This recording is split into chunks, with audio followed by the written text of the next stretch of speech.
Challenges turn to ban.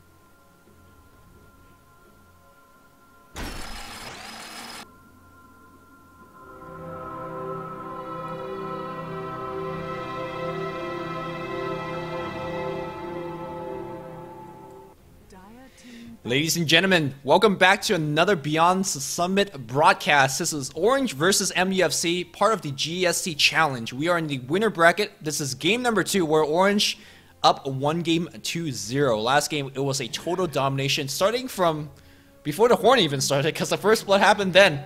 Orange get the first pick and the Radiant side here, with Magnus being the first pick. Yep, they're going to go for Mag this time around. It's not in the hands of MUFC. I feel like MUFC always getting this here with their first pick, but it is going to get first pick by Orange. The one time that Orange had first pick earlier on, they didn't grab Mag was when they had Nyx Assassin. That hero getting banned out. So 2 picks now going the way of MUFC. We'll have to look to see which of the 2 supports, Shadow Demon or Rubik, they get. And then as well as that, they'll probably want to grab either one of their solos, or they maybe even look to start getting one of their farmers really off early into the game here. Yeah, I know I'm just a fanboy, but I just want to see another Mushi puck. You can't. It's one of those heroes that gets pretty picked up by Team Liquid a lot, but he really has a lot of application instead of against Blink heroes like Void and Queen of Pain. So if those stars do line up again, I will get to see my puck. I'd be excited for a Mushi Shadow Fiend too. Sure. Seen a bit of that, but wouldn't mind seeing another one.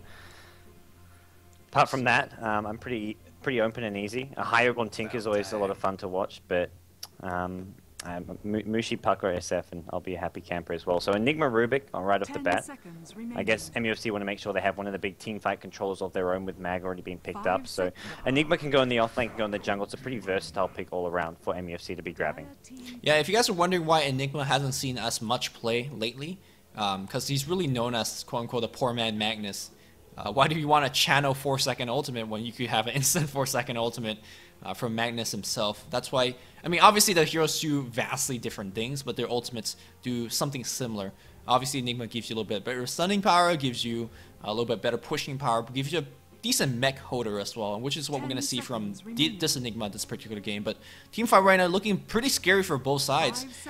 There's a black hole and possibly a vacuum / RP being stolen. Meanwhile, Orange has that vacuum wall reverse polarity combo on their side as well. Yeah, so one more pick now for MUFC. Maybe the I would say TA or the Queen of Pain. They're going to go for the TA of FCFC. So a probable mid hero for him. Something he ran in the safe lane one time, but that game did not go too well for MUFC. Although I think the laning stage was alright for them. It just come mid game where they got overwhelmed and out team fighted. So most likely going towards the mid lane. You've got Enigma who can either go jungle or off lane. It's what I like about this early pickup is that it doesn't really reveal too much about your lanes. Darkseid's a similar thing, but most likely Darkseid's in the off lane, or if he does go jungle, it's when you abandon that off lane. Yep. Same thing similar could for this Darkseid as well. He could easily abandon the off lane, but right now there is an indication of him going off lane, because when you see a Templar Assassin mid, there is some sort of, I guess, desire to put your Darkseid mid as well, and basically completely outlane the Darkseid, or outlane the Templar Assassin with your double Iron Shell and whatnot. Yeah, it's a strong, viable mid hero as well. So a lot of different options for it, and neither team with a carry hero yet. So, well, apart from the TA, who's a bit of a semi-carry, but we're going to see basically bans on all of those right now. Void, Luna, PL, Anti-Mage, whatever it may be.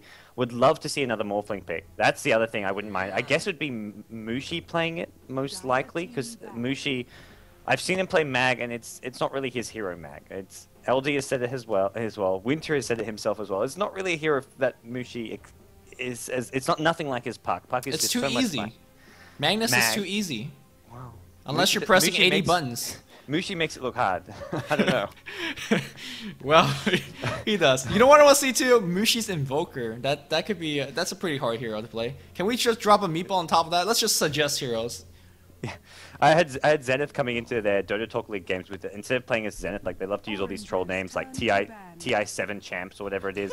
They had their team name as Meepo, and I'm like, oh man, I really hope Ice picks Meepo here in a competitive game. Fnatic the only ones right now with the balls to do it, but since no Meepos as of late, it's not like the old Dota 1 days where we had who was it?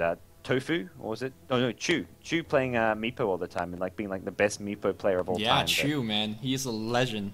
He That doesn't guy. play anymore. Does he play like Han or? I would guess League of Legends, but I don't really know. He maybe Alright. just quit. Maybe he's moved on. You know, Sassoon from Stars Boba. That guy got married and like has 10 like a family and a seconds life remaining. now. Why do we quickly bring up to So Soon? So Soon is like my favorite 5 player of all time seconds. too. Because we're talking about like I guess All Dota these 1, legends, yeah. like these guys. Probably everyone tuning in is like hasn't even heard of these guys since they've just watching Dota 2. Probably a lot of people have, but unless you've been following Dota for like the last 5 or 6 years, you may have not heard of these guys. Half a decade. All the carries being banned out. You know what? I don't mind having a game where it's actually not having many carriers or having some unorthodox carries because, you know, it's nice to see something different Sniper. every now and then. Sniper, Tiny, I don't know. Something different would be really cool to see. Sniper would be really different, but it could work for Radiant at the very least. Give him some empower buff. Yeah, it's a thing. Yeah, I mean, it's Orange after that first game performance. They do have a bit of they have a 1-game cushion here to work with, but Mushi not known for his ability to mess around. He always takes things very seriously. And Morphling's still in the pool, so if they want to go for that Morphling again, it worked for them earlier on. Xtinct is probably saying, hey, we beat these guys with Morphling earlier on. Like, it's a pretty good hero. What do you think, Mushi? Although Mushi probably has nightmares about the game they lost at TI2 where he was Morphling. Look, I'm saying he could play that Sniper very seriously. Yeah, I agree. There you go. So, I have nothing smart to add beyond what's being seen on the screen so far. Chen being banned out here. Yeah, I don't have much smart to add either, but I can pretend to say smart stuff when I'm just bullshitting. It's what I do a lot of the time. I guess we're going to see. God's laying out the truth right now. Leshrac. Okay, that's the hero. I told you they were going to pick Leshrac. Actually, Leshrac, I'm hoping they're actually going to play as a kind of semi-carry. I kind of love the fact that there was a huge Leshrac early on. Same thing, use it to pick counter-pick the Templar Assassin in combination of the Edict plus the Pulse Nova. Basically, all the Templar Assassin is not going to survive, at least without a BKB. They could actually run it as a farmer and still pick it. If they run Darks in the jungle, they can do like solo Leshrac or farmer Leshrac and then get themselves another carry or semi-carry. I'm thinking we maybe see a Shadow Fiend here for Mushi though. I feel that's a good sort of nice carry hero that fits with their lineup, can sit back, do some good damage, combos well with the Darkseer Mag, and I think it's just a good all-around carry. Otherwise, we're maybe looking at a Morphling again, which would be pretty cool to see. Yeah, Morphling would be fine as well. So far, their lanes are looking quite potent as well. When they ran the Leshrac, it was Shadow Demon plus Lesh Min. That's still a possibility, but most likely because of the other heroes, these two are going to be playing as the roaming support or just supporting together in the jungle, pulling, smoking together and whatnot. Yeah, it's going to be interesting to see now what MUFC go for. 4th pick up. What carry do they go for, or do they just last pick their carry? If they want to sort of hide it, they want to maybe go for the other support here. I guess MUFC is still maybe want to toy with the idea of running a jungle Enigma. Get really greedy, have him in the jungle, only have one support, in which case they need to grab another solo here. They're not going to do that though, they grab the Lina, so both teams with very similar support duos. They've got the setup with the Shadow Demon or Rubik, and then the follow-up stun with the Lina, Leshrac, and Juggernaut. Is it a Mushi Jug? I feel like this may be Mag for Mushi, which... we'll have to wait and see. Which the game might get hard for Orange. It could be his time to redeem his previous efforts on Mag, which were somewhat lacking. But it could be a game to redeem himself. I feel like Juggernaut could get really big here with the help of Empower and as well as Surge. We saw some of the combo being pulled out by LGD International today with G on Darkseer and Brax playing the Juggernaut. It's actually a pretty scary ganking duel. And of course, putting the Empower on top is even scarier when you have Lina, when you have Rubik, all these very squishy heroes. So I'm not exactly sure what is the answer for MUFC. You can't really burst him down because of the magical immunity as well. Maleficus is not a real stun against Juggernaut because he could spin it off. So for the most part, I really love this pick. LGD picked it mostly for the healing ward, but I think this is kind of a roaming semi-carry ganker kind of style that Orange loves to play. Yeah, it fits their style, although it's not a hero they usually play, but it really fits well with the way they would like to roam, get a low map control, and Kunkka. Wow! You know, these Malaysian teams, Orange MUFC, used to run a ton of Kunkka, especially Orange. Back when he was in Orange, they'd run Kunkka. It was generally Mushi who played it as a carry hero. I miss the days when Orange used to run Kunkka as a carry. They'd get Mushi incredibly farmed, and it's going to be Hon Trash player playing it as a carry. Oh, this goes back. This goes back. Yeah, this is awesome. I'm liking what we're seeing. We're getting something different, and it's something cool. Yeah, I mean, you don't have the disruption to actually start you off in a team fight, but you have telekinesis and you have Malefice, and of course you have your own X if that's what you need. Looks like we're gonna have a little bit of swapping action going on, but let's introduce this game because this is. I'm hyped up here. For the Dire side, we do have TFG going to be playing the Lina. Hontrash player on that Kunkka. He's got his snazzy grandma hat on his hero. Wang Wang going to be on that Enigma. We have Winter playing the Rubik, and FZFZ handling that Templar Assassin as he always does. Well, Radiant side, it's Orange Neolution Esports. Net playing the Shadow Demon. We've got Mag being played by Ohio. Leshrac being played by Extinct. We've got Mushi playing the Juggernaut, and then KYXY playing that Darkseer. Most likely going to the offlane, although by offlane it could well just be his own jungle if he's worried about a tri-lane up there. And tri-lane with the triple stun, the Lina Rubik as well as Kunkka, there's no way you can stay alive. Even level 1 they can kill you. And even if you go Surge level 1, you'll die. Yeah, especially when he lifts you while we Surge. You're never going to actually be able to walk another feet again when you're taking LSA and Torn as well. Now, one thing about this initiation combo of the Dire side is that it's actually pretty short range. The Telekinesis has, what, 600 range? I think it's even shorter than that. It's 600, I feel. Yeah, it's around that area, and that's not exactly what you want, especially against a Darkster who's perhaps trying to surge your way or whatever the case is. So, if he wants to go on the top lane, it's going to be somewhat hard, because if he messes up, he dies, but there, you could just, kind of kite around him all day. Get out of his 600 range. So we will see the TA at mid lane. He's in that 1v1 matchup against the Mag. So this is a matchup TA should do pretty well, and he's also got some help from the Enigma here to deny off an early creep. I think maybe they were somewhat worried about Darkseer being in that 1v1 mid matchup, because Darkseer matches up very well against the TA in mid, and they could have sent Mag either to the offlane or maybe just do some jungle pulls. But it's going to be Mag at mid, Ohio playing him in that 1v1 matchup, and then Darkseer will straight into the jungle. It looks like he's going to be looking to do this small camp, move on to the big camp, and just go on from there. So both teams abandoning their offlane, as we're going to see Enigma in the jungle right off from the start. So something that you could do against a Templar Assassin in the mid lane as a Magnus, I've seen Dundee done this multiple times whenever he plays solo mid mag against TA, is to actually put a couple points, or at least 1 point into your Empower, and basically use a cleave to actually start to chip away at the refraction charge, and then basically, harass him with shockwaves afterwards. But seems like both players, look at them, no regen at all, both just going for the most greedy bottle build ever. It makes me think, why don't you just start with the bottle when you're just rushing it this hardcore? But, more power to these players. I think it's a thing of habit. The bottle doesn't help you at level 1 when you've got full HP, full mana. They figure they can go for a bit of harassment. When the bottle comes out, it's like, oh, TA's like, hey, I've used 2 refractions, I've used up 70 HP. I can actually make use of it right from the start. And you always, I guess you want those 3 branches for the magic one that you'll ultimately be getting. Sure, that's a fair point. Meanwhile, here on the bot lane, Juggernaut's basically getting free farm. Darkseer's getting farm in the jungle. Both, again, a very similar style that we've seen before, where both long laners are just completely abandoning it. And it's going to see a lot of rising early on. And I think that's going to be more important for us right now to start talking about the mid game. Even though we're not there yet, nothing's really going to happen aside from the mid lane. Yeah, and it's really hard for them to even... the supports can't even really look to smoke gank mid lane. Mag has an escape, so TA is quite hard to kill. Maybe the Radiant team with Sentries and Dusk can look to do so, but for the most... I think it's more important for them to actually stack. So, mid-game, I mean, you've got a Mag RP on the Radiant side, Dire team with an Enigma Black Hole. I think the RP is, like you say, the superior version of an Enigma Black Hole, so... I think all in all, Orange have the slightly more aggressive and more mobile lineup for the mid-game. Definitely, that's the case here. And it really comes down to how well the mid lane themselves play. Obviously, Templar Assassin could actually be a bigger impact early on with her ganks and traps and whatnot. But, of course, once the Blink Dagger's up, that's always the X factor. And Ohio, definitely a very impressive player. So my eyes is on him for a good majority of this laning stage. Yeah, I think like you say, these mid laners will be deciding what happens come mid-game time. Enigma will be in this jungle getting some fast early levels, so maybe even look at Enigma getting... Well, I think Enigma's who can sort of get aggressive too. Once you use all those early levels, get your fast level 6 and your Soul Ring, and then go and gank or push a lane. Darkseer's not really the same thing. Maybe you can go help out a lane, but for the most part, you just want to keep on farming. Get your Soul Ring, get your mech up.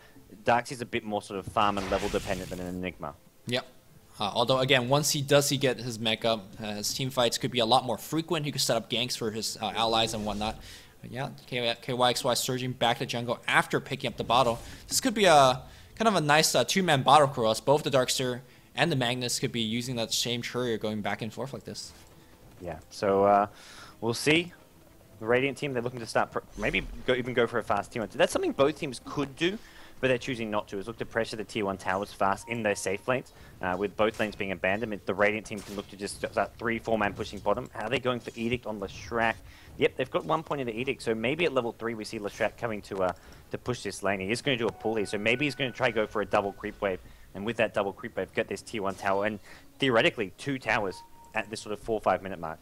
Yeah, I mean, it's also something to be said that both supports, when they see the push coming, or both long lanes, when they see the push coming, they could easily go back to the lane and enjoy a lot of EXP. And that's why you see that both teams not really doing that push until they're sure to either be able to kill that off lane when they come back, or kind of push them away and then still get the tower.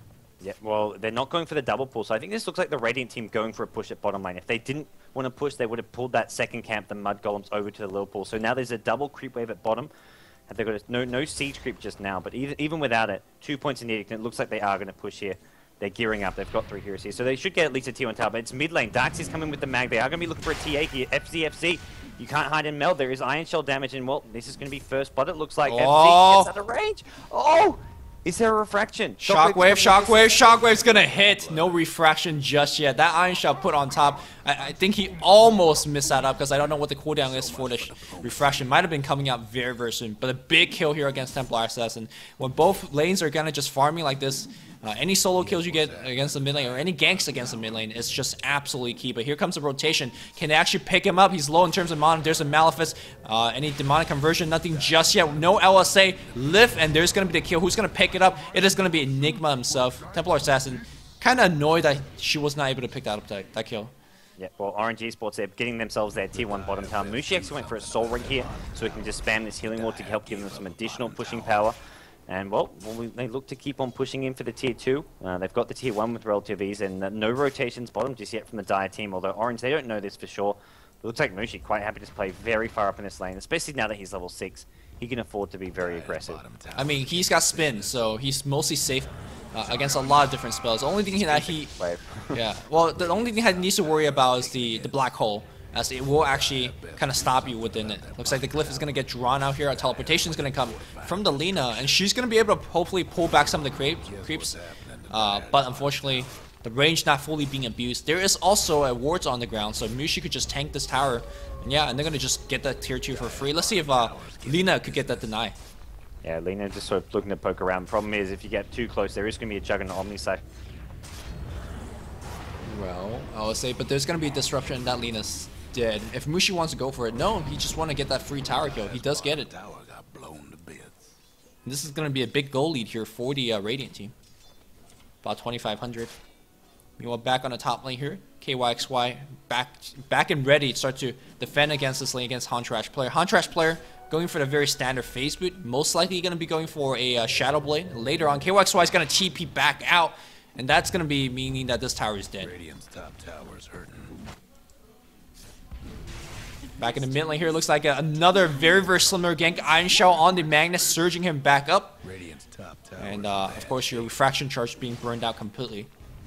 And I think we're going to start to see a little bit of pressure on this tier 1 mid, especially with the siege unit here available. I think God's having some technical difficulty, disconnected or whatever the case. Hopefully, he will rejoin me back very, very quickly. Mid tower could use a little help. Did you guys see that tiny play? Dropping the magic wand and then using arcane boots, repicking it back up. Just tiny amount of extra mana being regen if you do it like that.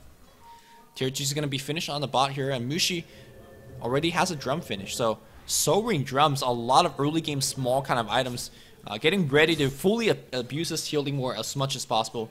If the healing war is able to stay out along the team fight and not die throughout it, you can't actually win a team fight. Like the enemy team, if they don't kill the healing ward, there's so much AoE healing being done. It's more powerful than a mech. It's absolutely insane. But it only has 5 HP, so if you want to really focus it, you can. Dire coming around here to set up a gank. There is a ward to see this ward being placed on. Would be nice to get some high ground vision, but no, it's just timed out in any case. Let's quickly check out how we're doing in terms of item progression. Arcane boots get picked up here on Ohio. We talked about the Soul Ring and drums. There's a Enough Shadow up on the Shadow Demon as well. Meanwhile, looks like we're going to see that Shadow Blade as expected, and Phase Boot up on Templar Assassin. Neither team's actually farming that well, especially that Templar Assassin really got her farm shut down by the double Iron Shell as well as Surge ganks. So this Kunkka really needs to carry his team's weight as this tier 1 push is going to come on the mid lane. Does he have that teleport scroll ready? He does, but he's not teleporting in just yet. Meanwhile, we do see Shadow Demon just poised to actually start to set up his teammates. Juggernaut not in this fight either, although he could join in fairly quickly with a teleport mid and popping those drum charges.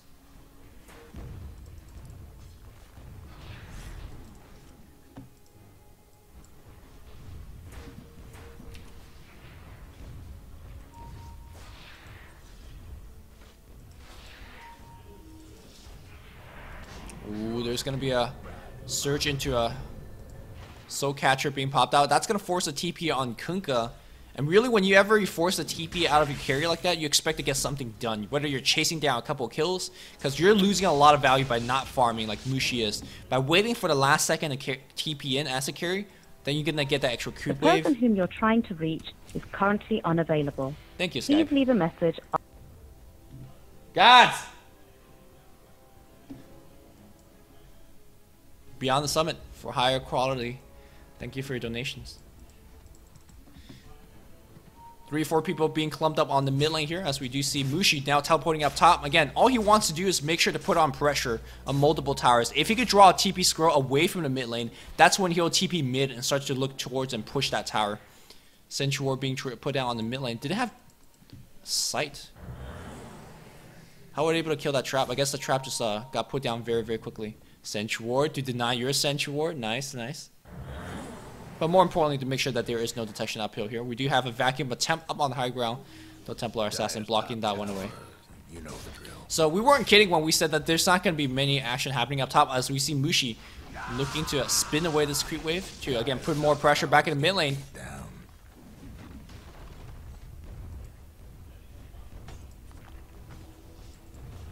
The Dire might want to mine their top tower.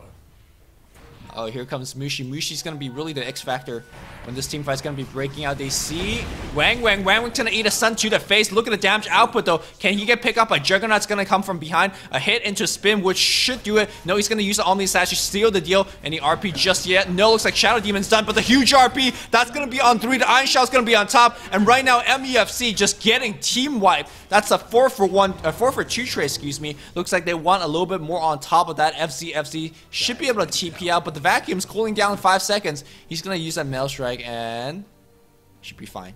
Juggernaut's going to get that tower kill, though. That's the big thing after getting those big engagement. Being able to get a couple of kills here and there and still be able to TP back and defend those towers of your own. It's going to be a big, big win. Dire's mid tower could use a little help. 71 CS here respectively for both Darkseer as well as the Juggernaut. And this farm is starting to get slightly out of control here. If you look at the gold chart, 5,000 gold lead after a couple of one team fight. A big EXP lead as well. Item-wise, Blink Dagger already being picked up, as well as a couple of Face Boot on the Dire side. The mech is going to be the big pickup on Wang, but Wang's got to be staying in position. He can't really get picked off in the beginning of team fight. He just offers team way too much to get picked off. Looks like they want to charge up the hill, but X-Stink is just waiting up the hill. He will see it coming. There's a telekinesis on net. There's a torrent up on top. The bow's going to come right in. That's going to be a lot of damage. And Coco run. Black Hole being used just on 1. Double ultimate being used. And now Mushi's going to be on the run. Oh no, he's going to get X. He's not going to make it there alive. That previous team fight being won, completely going to get taken back. Unfortunately for the Dire team, they don't have any opportunity to push down any towers. They creepily rim not in this direction. So even though it was a re-engagement for MUFC to win that team fight, they really can't get anything out of that. So in my opinion, Orange is still a pretty big lead.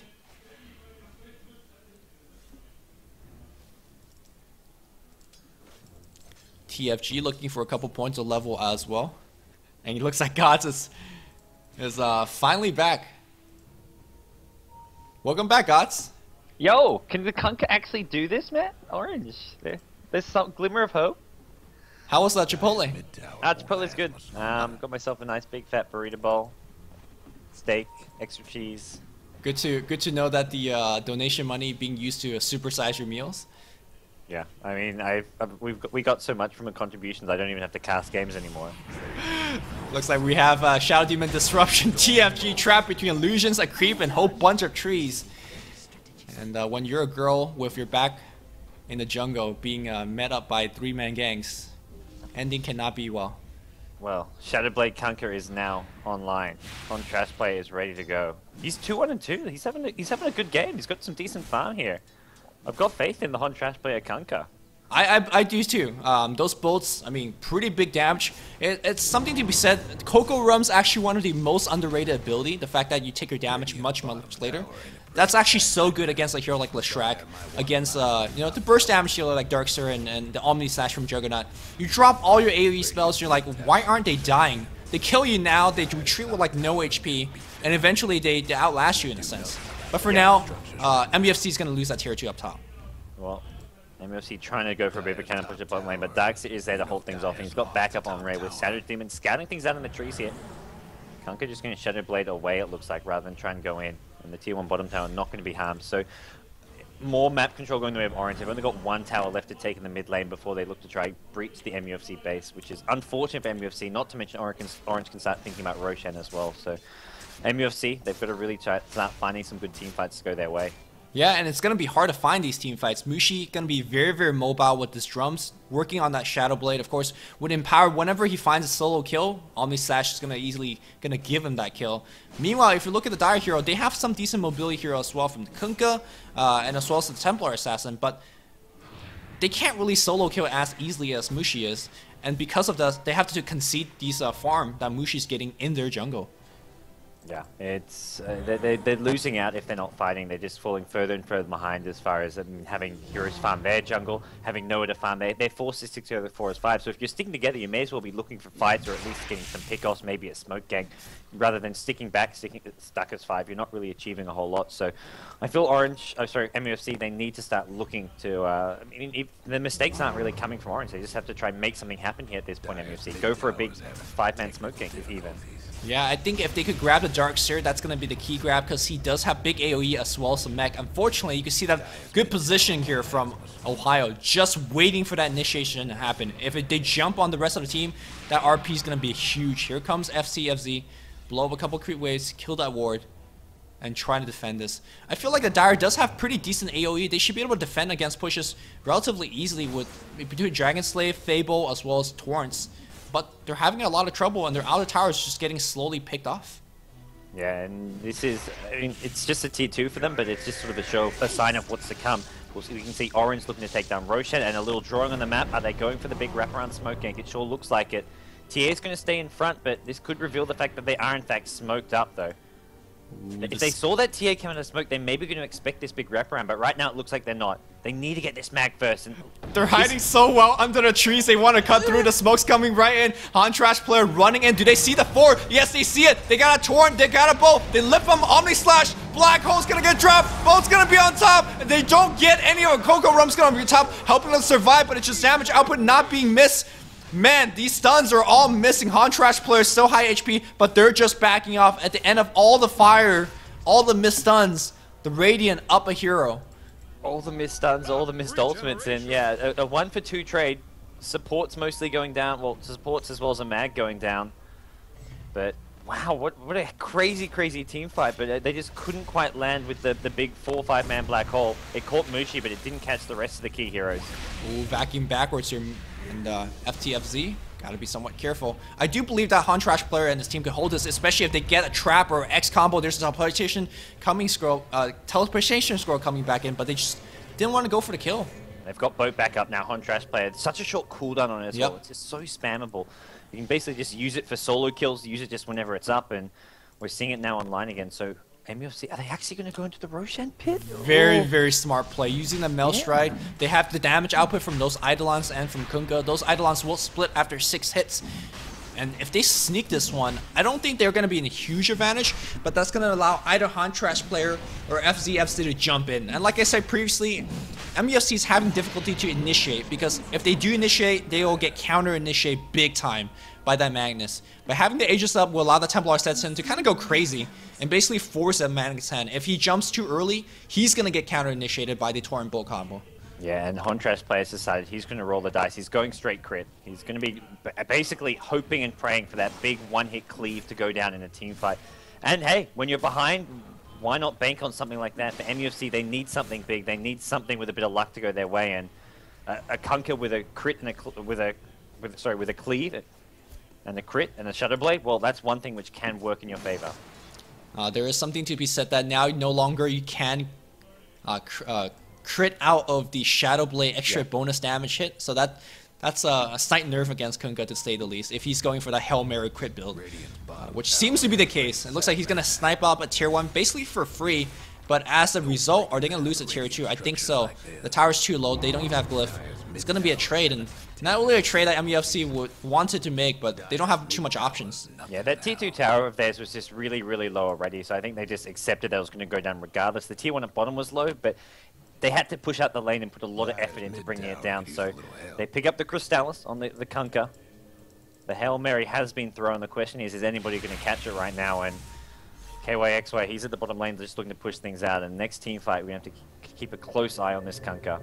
Everybody's going to TPL. Hontrash plays, has his Shadow Blade, so she should be fine. Although I have to say that he's kind of being enclosed in from multiple sides. Gem, Dust, Shadow Demon has it, but he's not actually going to be there. And TP out now. Alright, a good time to check on item progression here as KYXY working towards his Scythe of Vice. We're going to see a 4-step attempt, very, very standard orange build, or very, very standard mag build. Been seeing that all day long. And cue that epic music. Yeah, I'm getting it too. Is it during 20 minutes in, right? Gotta make sure. I don't even have music on in my audio settings. My audio settings has music completely muted.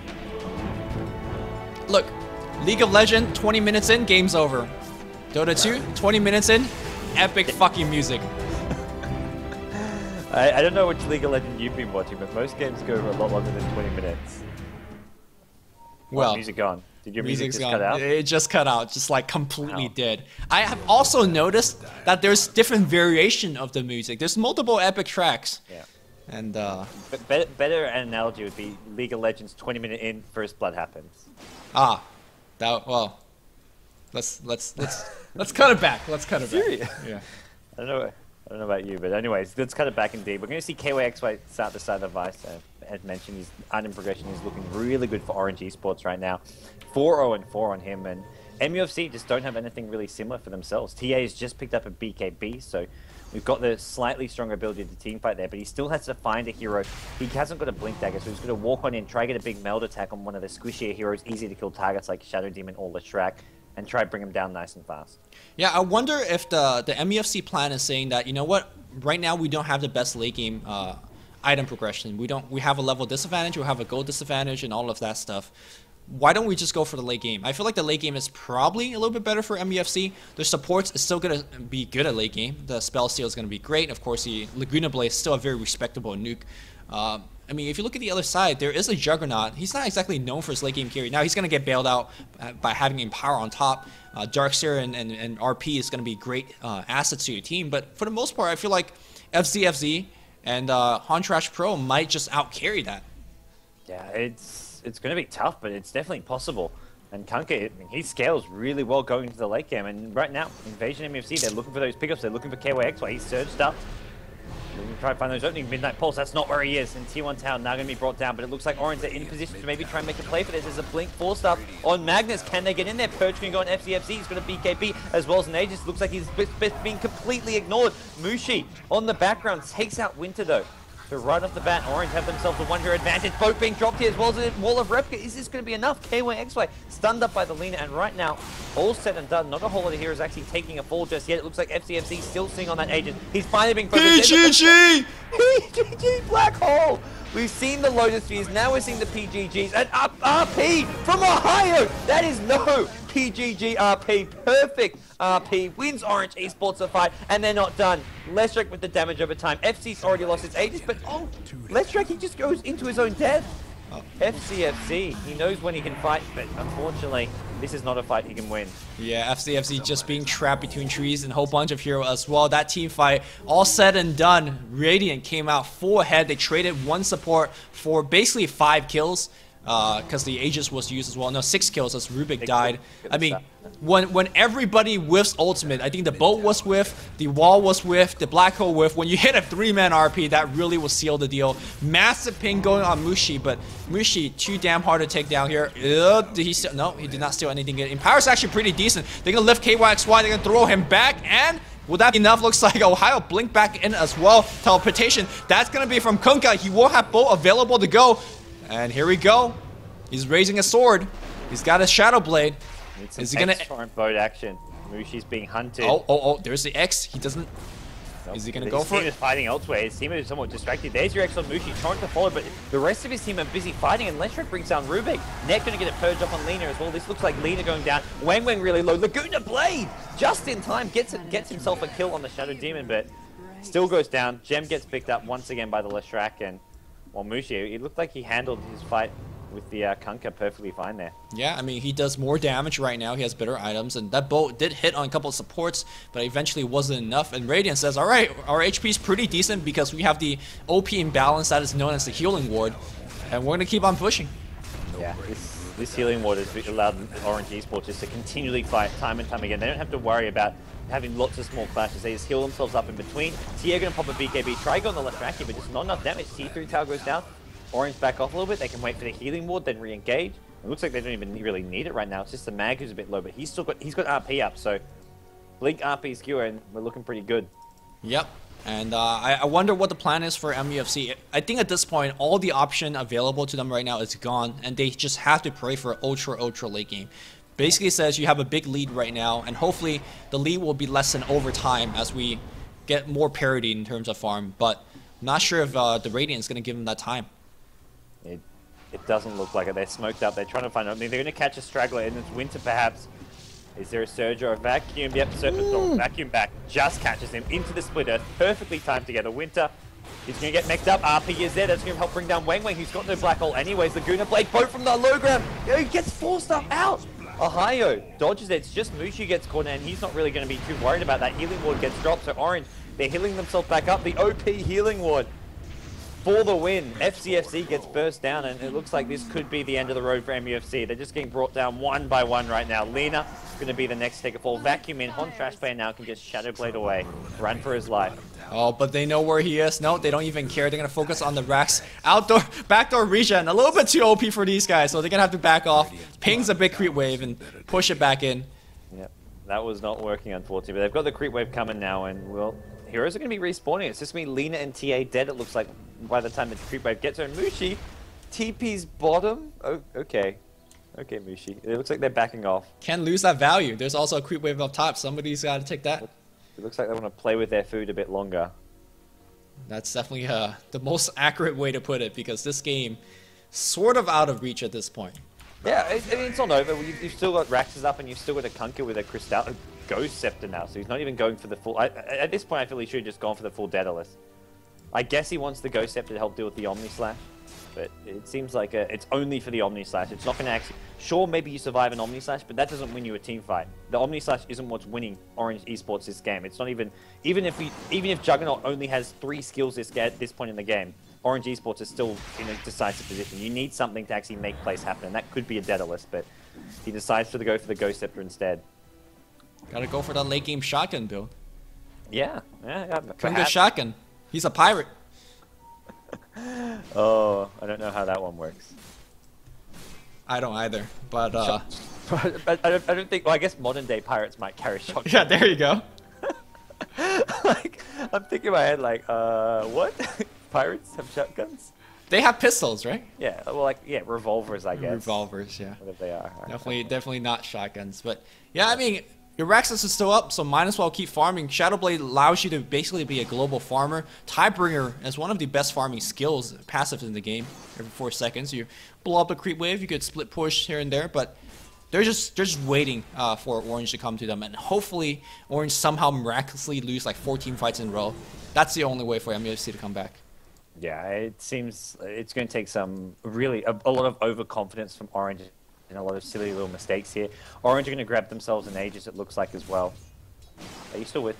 I am with you. I'm just looking all over the map to catch something. But right now, just a lot of neutraling going on. Hello, hello. Someone's having technical difficulties. Looks like BTS gods going back to Chipotle.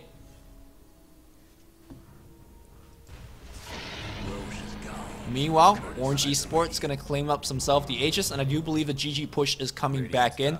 Split push is perhaps even gonna get a tier 2, but before he gets that tier 2, the entire Orange Esports team going in. The net worth graph just really showing you who's actually in charge of this game right now. Quickly check out on buyback if the Dire team has what it takes to take a prolonged team fight. Only Hantrash players got that, so not really. Enigma has one too, but they really gotta just drop some big AoE ultimates. But the racks gonna go down for now. Mushi eating a little bit of stuns here and there, but really no big deal. Ooh, there's the wall, there's the bow. They're focusing right on Mushi, but Mushi's gonna be fine. That's gonna be our RP on 3. Vacuum back in. There's the mech. Man, Black Hole not even being dropped here. That Omni slash damage output is just absolutely insane. There's a buyback from Enigma. He's got that Black Hole, but it's only gonna be, oh, it got the Darkseer as well as net, but it's just not gonna be enough. Where's the damage output? Hantrax player gonna die to the Shockwave. That's gotta be the GG. It literally looks like it at this point. There's just nothing left for them to do, and with a couple of heroes dead, there's going to be a buyback coming from the Kunkka, but it seems like it's just too little too late. There's just nothing left in the tank for them. Yeah.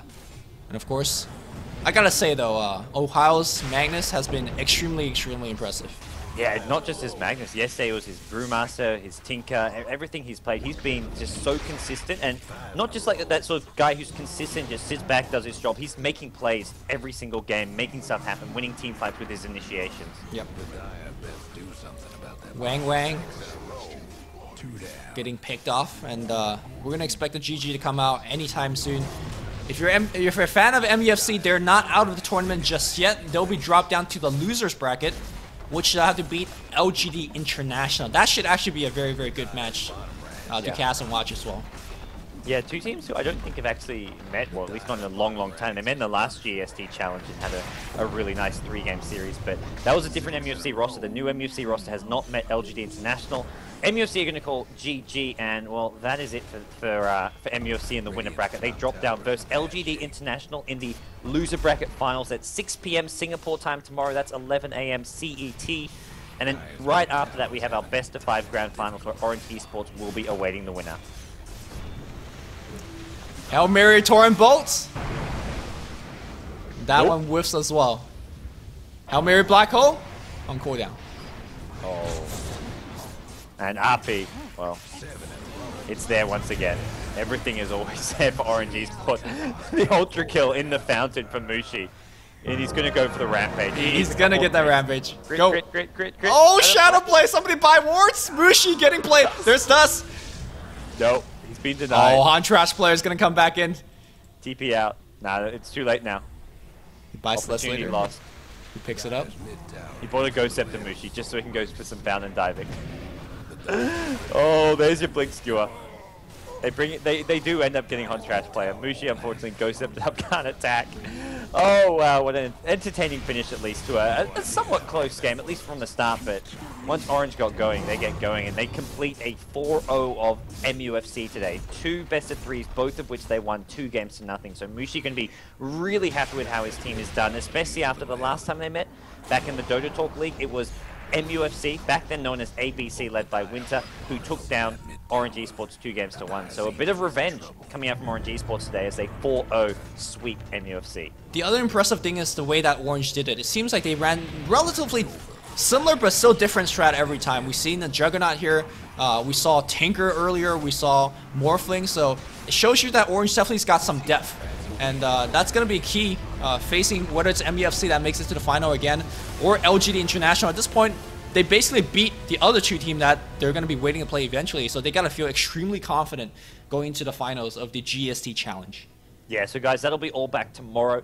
There's more actual Dota 2 action going on over on the main Beyond the Summit channel, Beyond the Summit 1. LD is casting the We Play Dota 2 League. I believe it's a game with Na'Vi and Aosin +4, which was the first match. I'm not sure if they're still playing, but that group is going on, so there'll be at least one more game with Na'Vi to decide which two teams advance from that 14 group. But thanks everyone for tuning in today. It was a lot of fun. Unfortunately, my computer likes to shit itself every now and then, but luckily I caught the end of that game. Luckily, Luminous was here, or luckily Purge's computer was here, which we completely commandeered to make sure we could successfully cast all this tournament. But we've got one more day for the GSC challenge. Predictions for tomorrow, Lumi? LGD gonna take the series, and then loses to Orange. Ooh, I think LGD take this series versus MUFC and then come all the way back. Yep. My question is, does Orange get a 1-game advantage in the best of 5? They do. Okay.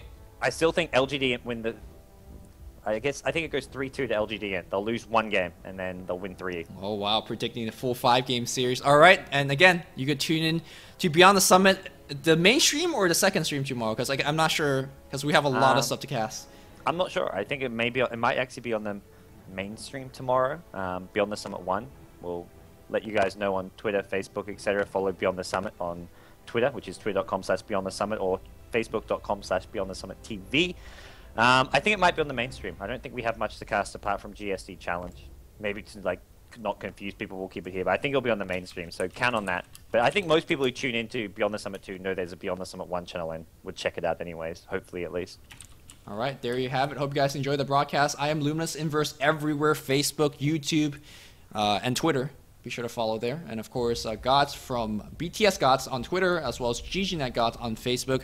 Thank you guys for your support, and that's it for now.